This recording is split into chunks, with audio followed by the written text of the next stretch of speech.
To draw a Christmas pudding, let's start with the custard or whatever it is you want on the top. Cream that's dribbling away on the top there like that. And then come in a little bit there and draw down the side like that.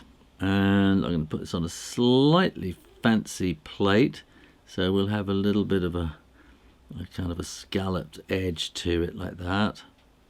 And then that will come down, and then that's the kind of the base of the plate. Now we're going to want to have a little bit of holly on the top with some holly berries, and we'll do a flick and a flick like that, and then we'll go 1, 2, 3, 1, 2, 3, and little flicks in there as well. You can do like that. Here we're going to go 1, 2, 3 to the point. 1, 2, 3 to the point, and then we'll do these little flicks in there as well. Now we're going to want a little bit of shadow underneath there, so I'm just sort of doing these little tiny hatches, and they'll be going like that, almost into dots like that.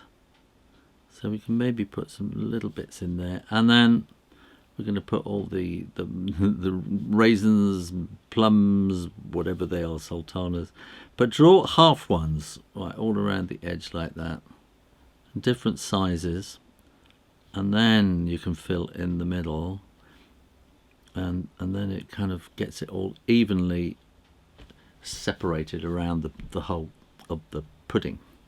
And then I'm going to just dot all around the pudding and try to keep them all kind of nice and evenly separated, so you get a sort of a consistent amount of dots all over like that.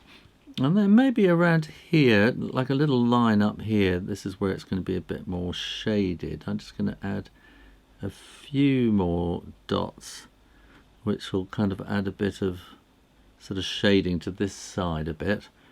And then I think we might need just a little bit of shading on the cream or the custard like that.